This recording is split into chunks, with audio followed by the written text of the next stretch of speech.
People always say love is blind, but somehow love is not blind. Sometimes love refuses to wear its glasses. That was the story of Amaka. Amaka was a kind of woman people pointed at and said, she has everything going for her. Pretty, smart, well-spoken, a banker in one of the reputable branches in Enugu. She lived alone in a comfortable 2-bedroom apartment in Independence Layout, drove her modest Toyota Corolla, and minded her business.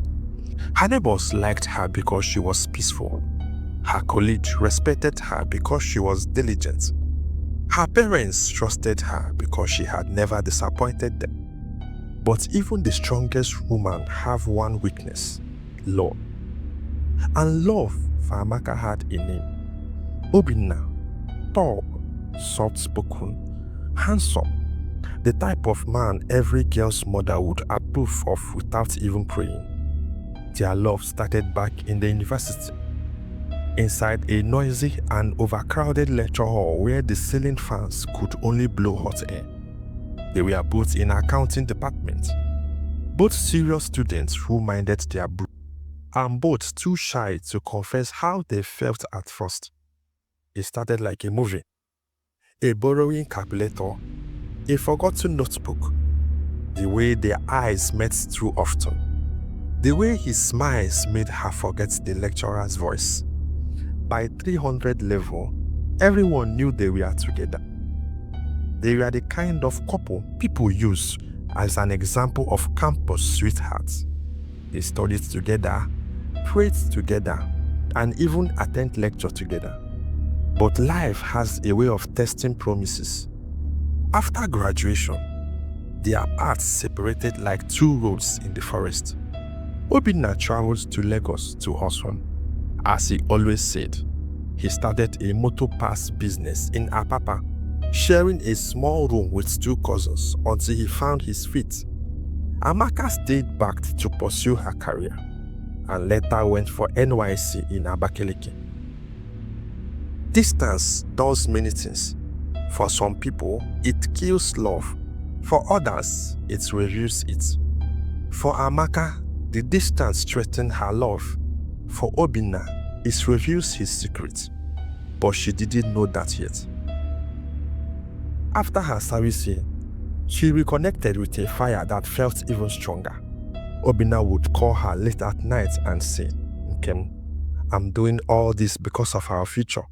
Just be patient with me." And she believed him. Why wouldn't she? This was a man she had known for years. A man who held her hand during hard exams. A man who promised her marriage even before they finished school. A man she prayed for every morning. Their relationship blossomed again. Long distance but full of hope. Amaka visited Lagos, and each time she came back smiling. Obinna seemed focused, hardworking, and ambitious. He wasn't rich yet, no, but he had the kind of determination that made people say, "This one will make it one day." Amaka admired that. She didn't know ambition sometimes hides greed. She didn't know focus can sometimes hide dark habit. She didn't know love can sometimes hide character flaw waiting to explode. But as the saying goes, character is like smoke, it will always rise. The pressure started from her parents. "Amaka, you are almost that. Obinna has been around since university. What are you people doing?" Then her younger cousin didn't help matters. "Auntie, when will we wear ashobi for your wedding?" Even in church, the pastor preached one Sunday. Delay in marriage can be a sign of spiritual attack. Amaka's heart beat faster that day. She wasn't desperate, no, not at all. But she was reading. She loved Obinna deeply, and marriage felt like the natural next step. When she mentioned it to him, he acted excited. "A wedding? Baby, let's start planning. This year won't pass." She didn't know that was the beginning of her 2 weeks marriage. A marriage that will unravel like a rope soaked in water. But for now, she was happy. On a breezy Saturday evening, Obinna arrived unannounced in Enugu. He showed up at Amaka's apartment with flowers, balloons, and a ring that sparkled like morning dew. Her heart exploded with joy. She screamed, she cried, she hugged him tightly. It was every woman's dream, but dreams can be dangerous, especially when they hit nightmares. As he knelt down, she noticed his hands shaking. She thought it was the excitement, but it was fear.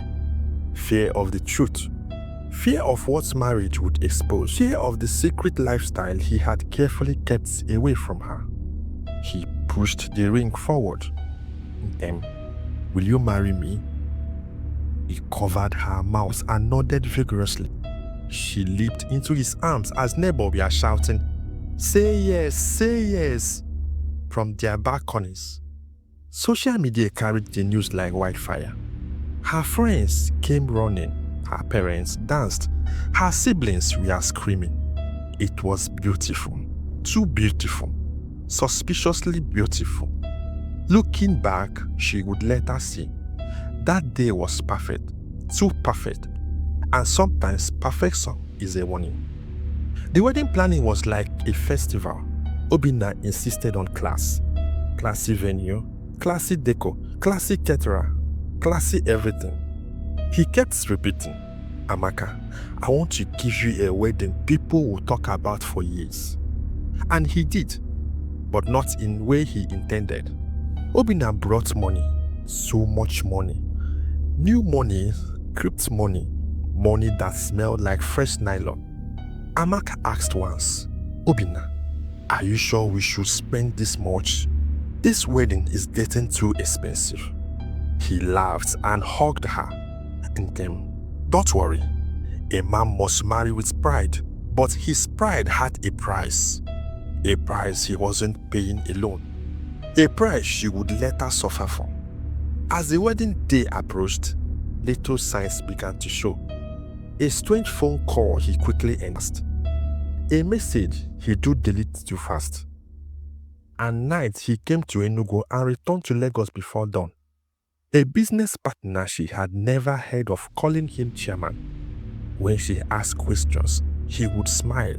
"Baby, you worry too much." And because love softens the brain, she believed him. She silenced her instinct. She shut her eyes. Love can blind even the most intelligent woman. The wedding came and it was grand. People said it was the kind of wedding only politicians do. Luxury cars everywhere, ashobi like festival clothes, food like Christmas feast, decoration like a royal palace, a band that charged millions. People whispered, "Obinna has arrived. Amaka is lucky." This wedding is expensive. They didn't know it would last just 2 weeks. 2 weeks of illusion, 2 weeks of marriage built on lies. And it all started to crumble on the night she saw something she was never meant to see. Something that revealed the real Obinna. Something that made her to understand why you must always ask questions before marriage.